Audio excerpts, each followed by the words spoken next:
My name is Ivano Cardinale, and I'd like to introduce my AMR article on Beyond Constraining and Enabling towards new Microfoundations for institutional theory.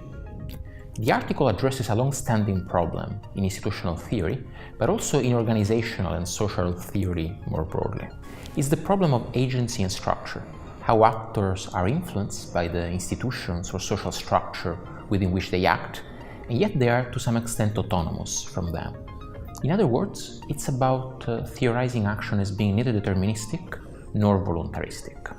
The current consensus is that structure constrains and enables action. In other words, structure makes some actions impossible, it constrains, and makes other actions possible, it enables. But out of all the actions that are possible, how do actors settle upon a given course of action? Aren't some actions more likely than others?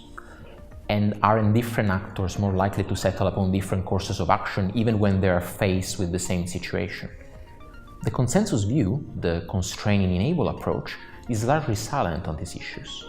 And so we are left wondering if structure still has an influence within the space of enabled possibilities, and if so, through which mechanism this influence operates. This is where the concept of orienting comes in.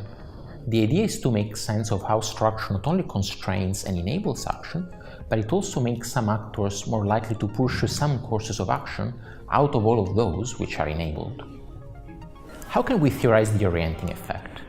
In the article, I develop a theory of action that reconciles reflective action, the fact that actors make explicit choices, and pre-reflective action, the fact that actors take for granted important aspects of reality. And I show that action results from the concurrent working of the constraining, enabling, and orienting effects. And this makes it possible to theorize action as being neither deterministic nor voluntaristic. This theory can help us address long-standing problems in institutional theory, but also in organizational research more broadly. If you wanted to use these ideas in your work, how could you do it? I'll just give you a couple of ideas. For example, in an empirical study of organizational change, one might try to disentangle the enabling, all the directions for change that a given situation makes possible, from the orienting, the fact that different actors might be more likely to pursue some of these directions over others, and also to try to understand whether this orientation might vary across actors or groups, and why.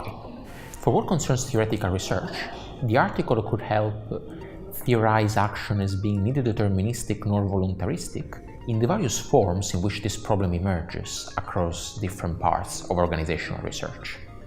I hope you enjoy reading the article, and if you have any thoughts or feedback, please do get in touch.